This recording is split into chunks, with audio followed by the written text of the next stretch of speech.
Hello everyone, Charles Watts here. Welcome back to Inside Arsenal and welcome to the Emirates Stadium where it's finished here. Arsenal 2, Brentford 0. It was a little bit nervy, I have to say. I kind of came here expecting this was not going to be a walk in the park for Arsenal and it was going to be a bit edgy given what happened at the bridge at the weekend, given some of the injuries and everything like that. It kind of panned out exactly that way, but at the end of the day it really doesn't matter that much because Arsenal have won.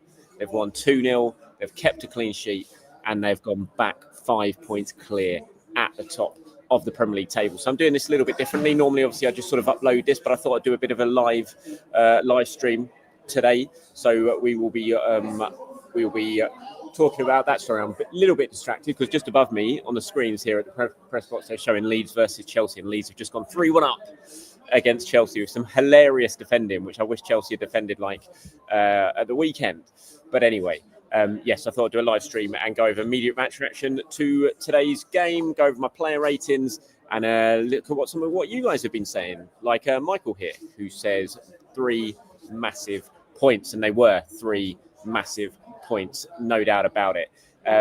Weren't exactly the easiest points to get, but 3 massive points is all you want at the end of the day. And it was a weird game. First off, I thought Arsenal played really well. I mean, there was changes, which was good. With some of us have been saying rotation, make some rest. You know, during Timber needs a rest. He got one. He did well. He was supposed to get one. He didn't start. Ben White came in at right back. Madueke came in as well, and Martin Odegaard came back. So there's Bukayo Saka was on the bench, Breach Eze was on the bench, and Urin Timber was on the bench. And unfortunately, Urin Timber had to come on early doors because Mosquera is the latest player to be hit down by the Arsenal injury curse. It looked like he sort of landed badly going up for a header, twisted his ankle or his knee or jarred it or something, and he went off pretty early on in the first half. So Timber had to come on and play centre-back for the whole game. So the idea of resting Timber was a nice one, but unfortunately it didn't quite work out like that. But the right-hand side was really interesting in the first half, I thought, with Madueke and Ben White playing there, and I thought Ben White showed everyone and reminded everyone in that first half, you know, just what a good player he is. It was Ben White who set up the goal for Mikel Merino early doors. Madueke was heavily involved. It was a lovely goal, lovely touch from Madueke. Ben White getting in on the overlap, as we've seen for years, as he does down that right-hand side. Stood up a great cross, and this was elite centre-forward play from Mikel Merino to score. Not just the header, which was great, but the run to get in front of his man at the near post was really, really good. And it was 1-0 early on, which is what Arsenal wanted. You kind of felt like this place needed a bit of an early goal just to settle the nerves a little bit.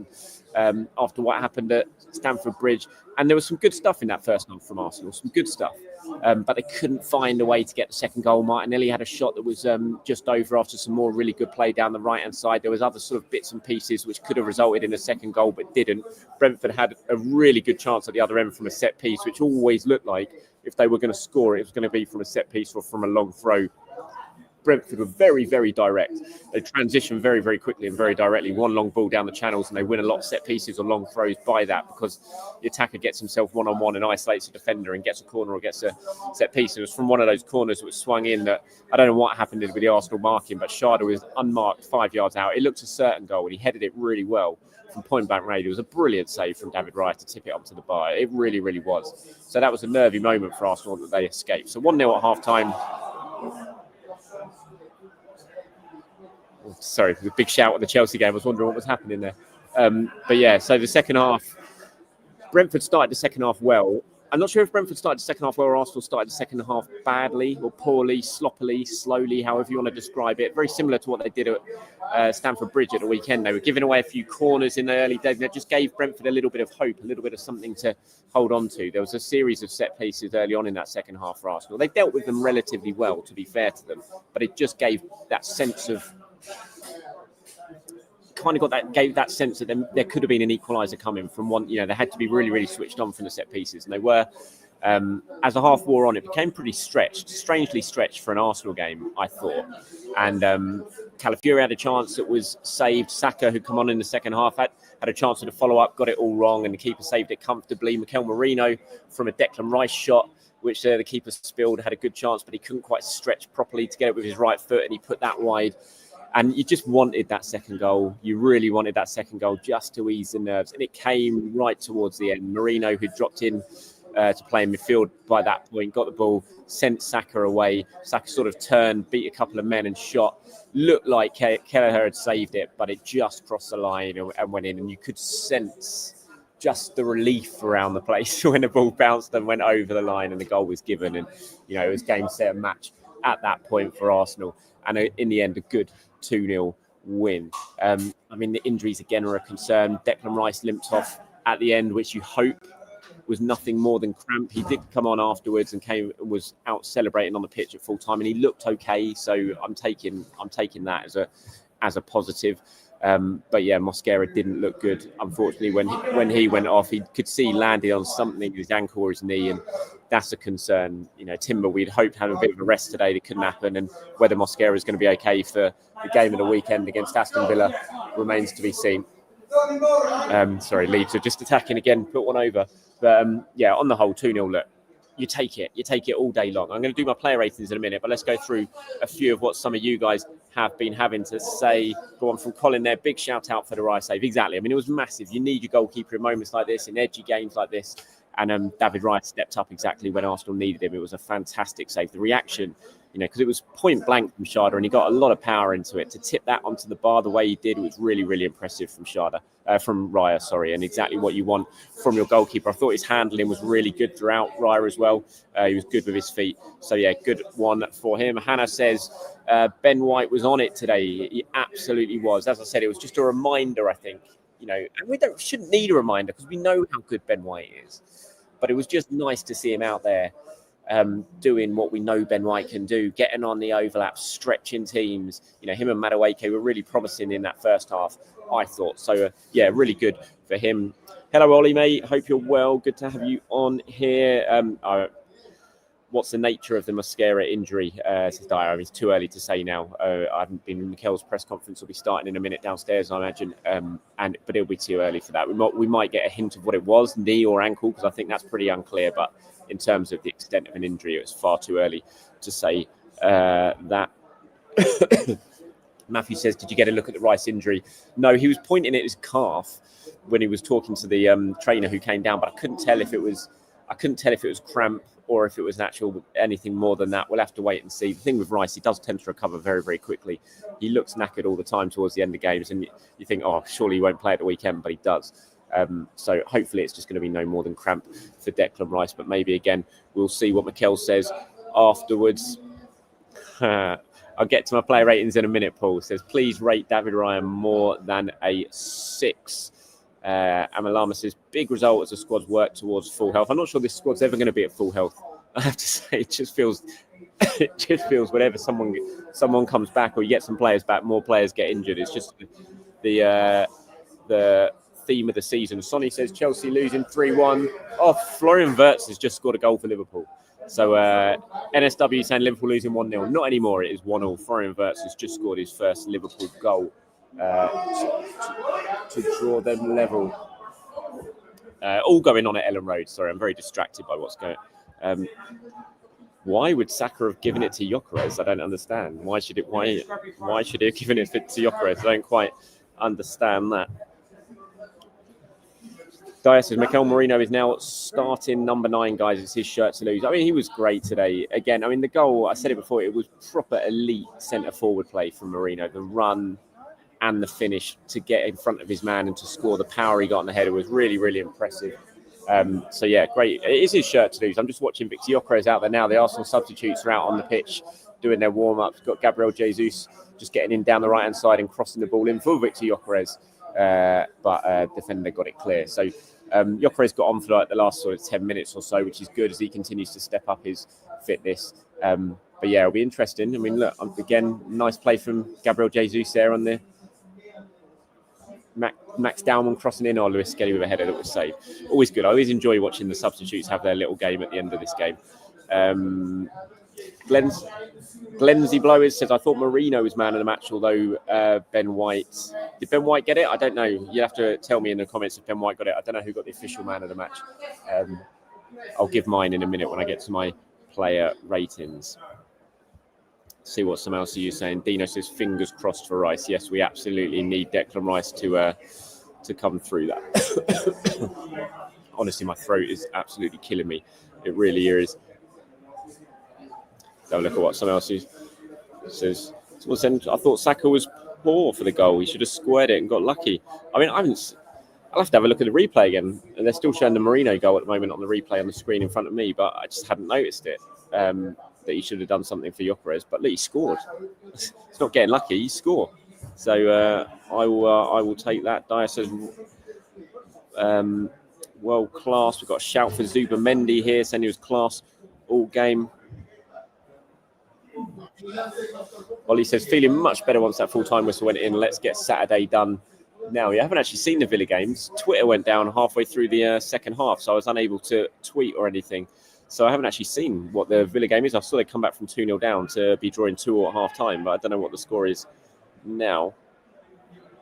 So yes, White did get man of the match. Thank you very much. Hannah says, one thing I find so heartwarming about Marino is he seems to not only want to play football, but he wants to play for this club. He'll be a gunner forever. I love the fact Marino's getting his flowers at the moment and getting some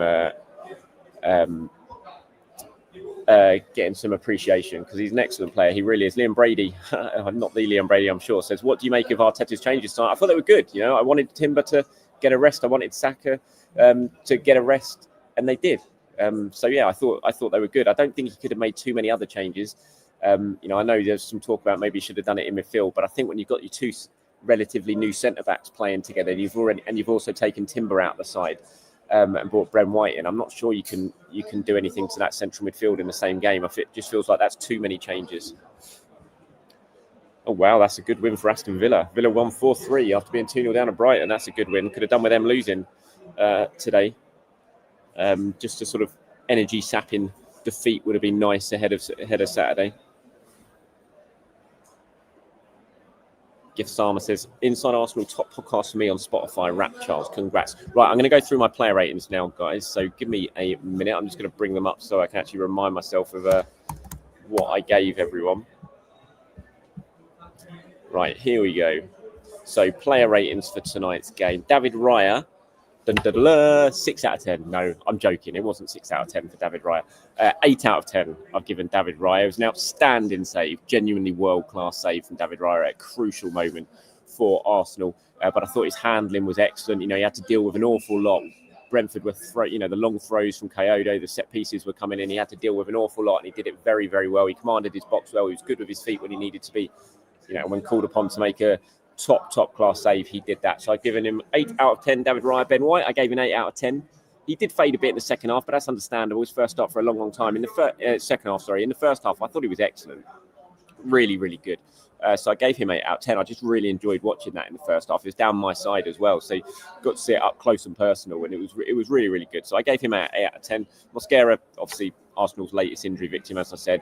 I'm not really going to give him a rating. He went off before half time. Hincapié I gave 7. Thought he was solid enough.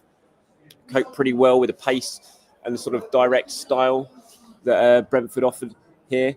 So I gave him a 7. Calafiori gave a 7. Typically strong showing from Calafiori. Almost scored towards the end with a shot that the keeper saved.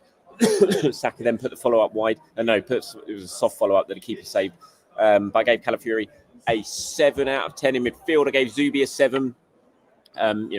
Calm, composed as always, neat and tidy. Just kept things ticking over. Declan Rice, I wasn't sure to give a 7 or an 8. He was all over the place, Declan Rice, to the extent where, it looked like he injured himself at the end because he was just constantly running, driving through. I gave him a 7 in the end rather than an 8. And hopefully that was no more than cramp. But I still thought it was a good performance from Declan Rice. Gave Odegaard a 6. I thought it was positive signs from Odegaard. He stayed on the entire game as well, which is good. Fitness-wise, really good for him. So 6 out of 10 for Odegaard. Really important minutes as he looks to get back to sort of top level now. So 6 out of 10 for Odegaard. Noni Madueke gave a 7. Really lively in the first half. Gave Rico Henry some torrid times down the right-hand side. Linked up very nicely with Ben White. Played a big part in the first goal and was just really lively. Set-piece delivery, not good though. Definitely needs to work on that. He's no Bukayo Saka when it comes to set-pieces. At the moment, faded in the second half before he went off, but I gave him a 7 out of 10. Marino, I've given 8 out of 10. I'm giving Marino my man of the match. I'm giving Mourinho my man of the match. I'm not surprised Ben White got it on Sky, but I think when you score a goal and you set up the second in a 2-0 win, I think you've got to get man of the match for me. And he had some other nice little bits of play, especially in the first half, Mourinho. So I gave him 8 out of 10. Martinelli, I gave a 6. He put one shot over in the first half. He was always kind of on the fringes of things before he was replaced by Eze. Subs who came on, Timber obviously came on first half, was solid at centre-back. Gave him a 7. There was one nice bit of play with him when I think it was Thiago had come on in the second half for Brentford. It was a sort of dangerous moment, and Timber just dealt with it so well in the second half. So I gave him a 7 out of 10. Saka, I've bumped up to a 7. I had given him a 6 for his substitute appearance. Hadn't really done too much, but then he scores a goal. So I kind of felt like I needed to put him up to a 7. But in truth, it's probably nearer sort of 6.5 for Saka. Emirates Eze saw a fair bit of the ball, but didn't really do anything with it. I thought Brentford dealt with him relatively well, but he helped see the game out when he came on.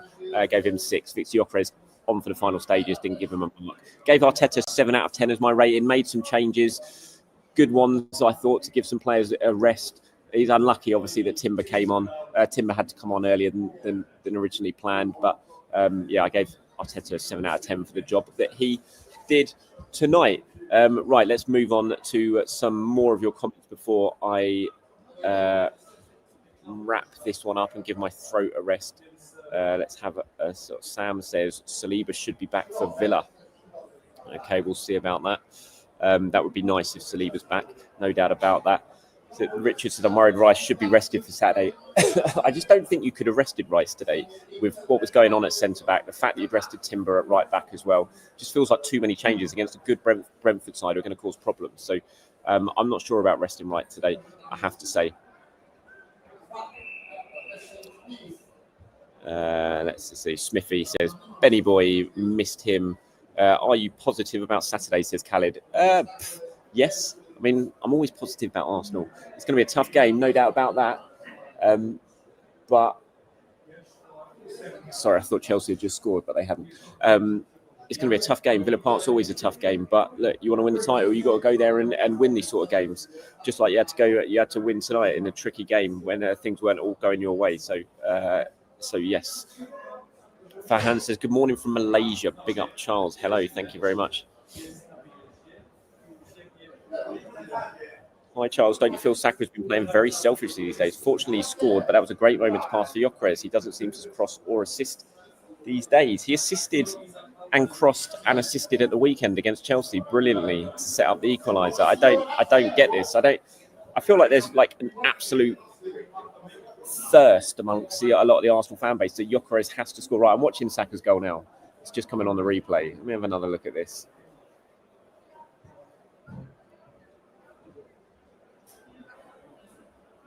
No, I just don't think he should be squaring that at all. I think you take the shot on. I think most players will always take the shot on there. I don't think Gyökeres was nailed on to score by any means if he'd have passed it.